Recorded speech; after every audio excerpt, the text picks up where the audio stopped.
Movie review time! Where y'all at? It's Monday, where you at? Where you at? It's Monday. All right, y'all. I want to get right to it. I went this weekend. It was a movie-filled weekend. Saturday night, I got some tickets. We saw Aquaman. And it was, I told y'all about this. It was the Amazon Prime. You can go see it a week early. So I jumped on that. So Saturday night, went and saw Aquaman. One thing, it was not in the IMAX. It was not in like 3D. Is Aquaman in 3D? I should have looked that up, because let me just start off by saying that would have been awesome in 3D. That would have been awesome because, the underwater scenes, the colors, everything. Let me just start off by saying it's beautiful. And especially everything underwater is beautiful. Atlantis, oh my gosh, beautiful. Everything. I can't complain about the way it looks. Underwater, everything is beautiful. Everything is beautiful. Now, I'll do some complaints. Because, number one, I'm not big into the Aquaman comic books. I've never been, right? So I'm not big into the Aquaman comic books. I don't know much about the backstory. I felt like it began, and I felt like they rushed through the backstory. I'm like, okay, here's Nicole Kidman. She was rushed up into the little island, like there she was bleeding in the lighthouse, and the guy found her who runs the lighthouse, and he comes and he rescues her and he fixes her all up, and she falls in love and has a baby, and boom. I was like, and then she has to go back. She goes back because those guys come in there wanting to take her back because she was betrothed to someone else. So she has to go back, left her baby with the guy that she fell in love with, really love. He goes by on the dock every day to wait for her because she promised to be back one day, blah, blah, blah, blah, blah. Then he grows up and he talks to fish. That's like, I'm like, okay. Like, I just felt like the movie rushed the backstory. I needed more backstory, number one. I felt like it was rushed. Now, I know why maybe it was rushed, because it was already a long movie. And let me tell you, it was nonstop action. You want to talk about action? Like, action-packed. Every time you turn around, there's a boom here and a boom there and boom, boom, boom. Non-stop action-packed. I love that part about it. Like, you was not bored 1 minute. And as long as the movie was, like, I didn't feel like I was bored or this is dragging on or anything like that. Loved it. I'm going to even go out and say, like, after I finish, some of y'all might think I'm biased. Some of y'all already call me biased.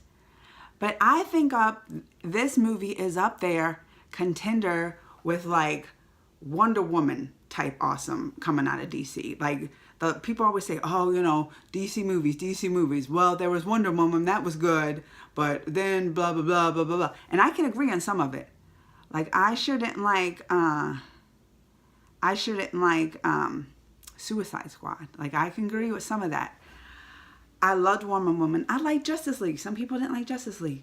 I loved Wonder Woman. I loved Aquaman. I loved it. I thought it was great. Now, that's what I'm saying. Some people are like, well, you're biased. You love you some Jason Momoa. Let me tell you, I got a little complaint about Jason in this movie, Aquaman. How come, like, I love Jason Momoa. I do. But I'm just saying, he's much hotter as Khal Drogo in Game of Thrones than he was Arthur and Aquaman. I said it. Try to argue with me. Just try right now. Try. You can't deny it. As Khal Drogo in Game of Thrones, he was so much hotter than he was in Aquaman. Now, I'm not saying he wasn't hot in Aquaman. Oh, I mean, Jason Momoa was still hot. But I was sitting here trying to figure out why I thought Jason Momoa was much hotter as Khal Drogo than he is in Aquaman. And I think I know why. Because in Game of Thrones, he hardly talked. Like, he didn't speak their languages. He was just rah, rah, rah, rah, and led his, you know, the horse army guys, the guys on the horses, rah, rah, and then fought. He hardly talked. Every time in Aquaman, he kind of came up with some of these lines. I was just like, oh, Jason, no, don't talk. Like, you're much hotter just fighting than talking. Sorry. I said it. I did. I said it. Y'all are going to get mad at me. Maybe it was because it's some of the cheesy lines, like, oh, like, you know, that whole line, I could have peed on it. You saw that in the trailer. I could have peed on it. I'm not saying that's bad. That has the comic book feel. Like, comic books are kind of cheesy like that. They say those kind of things. I wasn't saying that's a terrible line to have in the movie. I'm just saying that takes away your hotness. You're going to go saying those kind of lines. I'm just saying it's taken away. You're getting a little ding right there from me. Taken away on hotness. I'm sorry. I still love you though. I'm still your number one. Jason, we're still going to meet one day. Still number one, but I'm just saying, like, that part of it, I was just like, right? Now, we'll go from there. Let's talk about the greatness of it. Underwater scenes. All the underwater scenes. Filmed perfectly. Looks beautifully. And all the underwater battle. There's the See, this is, I want a spoiler-free review. I don't want to give spoilers. I don't want to ruin it. We can talk about it. I might go and talk about it in my live tonight. I might go live tonight and talk more about spoilers and stuff. But right now, this is going to be spoiler-free, okay? So, I'm not giving any big spoilers. But there is a big battle scene. There is a big battle scene. And that battle scene was amazing. It reminded me of, like, the battle, like a Star Wars type battle, all underwater. That's what it reminded me of. Loved it. The battle scene underwater, loved it. Totally get like that Star Wars battle kind of vibe, but all underwater. Loved that. What else did I love? I love Nicole Kidman. I love Nicole Kidman in this. I think she was great in this. Even from the beginning when, like, she fell in love with that guy and she played this great. She was awesome in this. Now the redheaded girl, what Amber Heard, I can't say much about her. Maybe because, like, every time I saw her and she was all trying to get on my man Jason, and I was like, just back off, girl. Back off. That's my man. So I am biased when it comes to that. I was a little biased when it comes to that. I'm like, she needs to be stepping off my man. I don't know. That's why I said I don't read much of the comic books to know how she nailed the part as Mera. But I just think I didn't like her. Maybe that's my bias though. And biggest complaint in the movie. Biggest complaint. That Black Manta villain looks awesome. Like, he's awesome. He could have totally be like an awesome character. I think they did a disservice in him in this movie. Because, all right, you meet him at the very beginning, like him and his dad.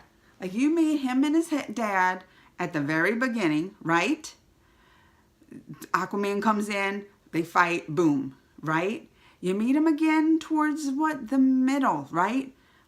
He tries to fight Aquaman, boom. So you already see him like twice, but you don't get much backstory on him. You don't get much backstory. You don't even get that much like into his mind or anything. You don't have a connection with the Black Manta guy. You don't. But they still brought him in like twice. They don't make him like the real villain in the movie. And then, oh, should I give a spoiler? I don't want to give a spoiler, but I'm going to. If you don't want to spoil, close your ears right now for the next 30 seconds. And then the end credit scene, you see him again, right? And he hooks up with that one Asian guy, and all of a sudden you're defeated twice by Aquaman, and all of a sudden you think you're gonna come back and this is gonna be the time after you're defeated twice. I don't think, why? Because you have the Asian guy with you there to help you? I don't think so. Okay, now you can rewatch again because no more spoilers right here. That was the 30-second little spoiler. But they did, I think, Black Manta a disservice in it. I said it. Overall, though, I talk about my complaints. I talk about the things that I love. Overall, I really like the movie. That's what I said. It's up there with me, how much I liked Wonder Woman for the DC. still can't compare to a Marvel film. I mean, I'm ranking it from other DC films, right? I mean, it still ain't a Marvel film, you know? Like, you can't... I'm sorry, I love DC too, but what Marvel's putting out now compared to DC, it's still... I mean, they still have some catching up to do, but they're getting there. I have hopes. I have hopes. And this one was a good one. I liked it a lot. I liked it a lot. Future DC, just don't rush things. Get more in the backstory, and people, take your time. Take your time. Backstory, all those, you don't have to, maybe they weren't wanting, maybe they knew when Jason Momoa talks that he gets less hot or something, because every time he's talk, boom. Like every minute, and he's like, this happens a lot, because he's always, something happen, boom, action. Like they throw the action at you. I like it, but you can take a little more, you can take a little of the fight scenes out and a little more backstory of the plot is all I'm saying. All I'm saying. But I think it's worth to see. I liked it. I liked it a lot. And I'm going to go live because there was 2 movies I saw this weekend. That was one. The other one was Into the Spider-Verse. Review coming on that. Review coming on that soon. Going live tonight to talk about both of them. So if you want to join me then, about 6, what it'll be like 6 p.m. my time Central. So I'll go live and we'll talk about that. We'll talk about all the spoilers in that. Until then, be on the lookout for my Spider-Verse review. Bye, y'all.